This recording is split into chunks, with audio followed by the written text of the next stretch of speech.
Welcome back to Physics 152 Online. So far in our discussion of electromagnetic induction and Faraday's law, we've shown how changing magnetic fluxes induce electromotive forces. And in most cases, we've looked at situations where the magnetic flux changed because the strength of the magnetic field passing through a loop of conducting wire changed. There's a different way of creating a flux change without changing the magnetic field strength at all, and this is called motional EMF because the EMF that's generated is due to the motion of a conductor moving through a magnetic field. So imagine this situation shown in the diagram where there's a magnetic field pointing into the board and it's uniform, so the magnetic field strength is not changing, and then we have an arrangement where there is a pair of horizontal rails, solid conductors, that are connected through a resistor at the left-hand side, and these rails are a distance L apart.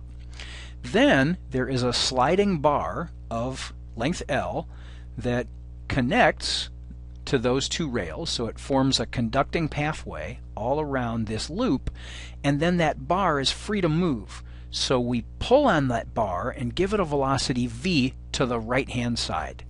So what happens in response to that produces an EMF. And the reason for that is the magnetic field strength isn't changing, but the area through which the magnetic field passes to create a magnetic flux will change as the bar moves to the right.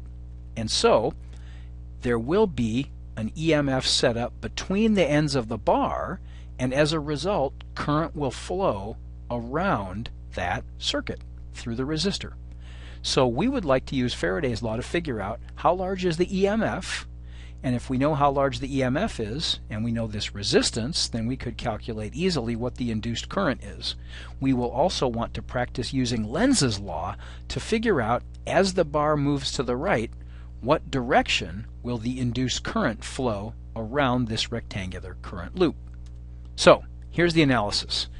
Let's say that at a particular point in time, the bar that's moving with a speed v is at a distance x away from the resistor on the left-hand side.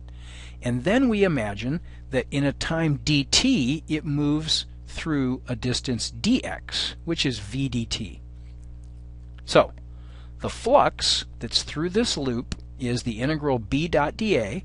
The dA vector points perpendicular to the page, so the dA vector is along the direction of b, and so immediately this magnetic flux simplifies because b dot dA becomes magnitude of b times dA, the b being uniform all across this surface area comes outside the integral, and we just end up with b times a. But the area A is L times this distance x.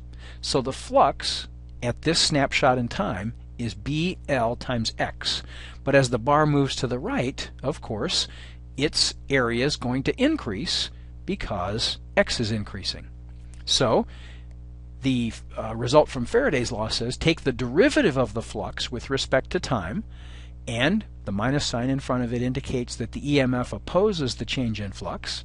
So if we take the derivative of this expression, we need to ask what's changing. Well, B isn't changing. L is likewise not changing, but x is changing. And so we end up with minus BL dx dt, and given what we showed up here, dx dt, the time rate of change of that position x, is exactly the magnitude of the speed of the bar. And so the induced EMF is minus the product B times L times V. And because it's connected with the velocity of a conductor, we call this a motional EMF. And we'll finish by just using this opportunity to rely on Lenz's law to figure out, as the bar moves to the right, which way does the induced current flow in that conducting loop. And it's pretty simple. We first ask ourselves, what's changing? The magnetic field is pointing into the page, and so as the bar moves to the right, the flux is increasing. The flux due to that magnetic field into the page is increasing. Lenz's law says that the induced current flows in such a way that it produces a magnetic field that opposes the change. So since the flux was increasing, Opposing that change means that the induced B will point out of the page. That opposes the increase in the flux. And from the right-hand rule, if there's an induced B pointing out of the page, put your thumb along that direction and the fingers of your right hand curl counterclockwise around that conducting loop. So the induced current must flow counterclockwise around that loop, which means that as it flows through the resistor, it will flow downward through the resistor.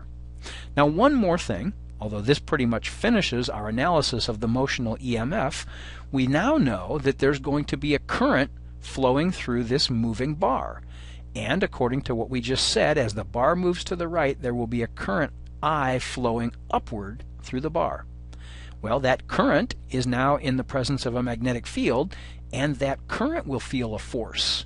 So I times dl cross B, dl is upward in the current direction, B is into the page, so dl cross B is to the left.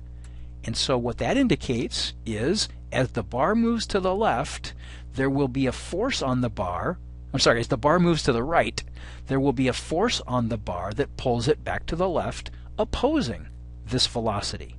And that's another way in which Lenz's law shows up, because what's happening then will resist. What's happening because of the induced current that's in this loop will resist the motion of the bar to the right, showing once again that Faraday's law always produces effects that oppose the change that led to the effects in the first place. So, more about this in class, but I hope this has been a clear introduction to motional EMF. See you soon.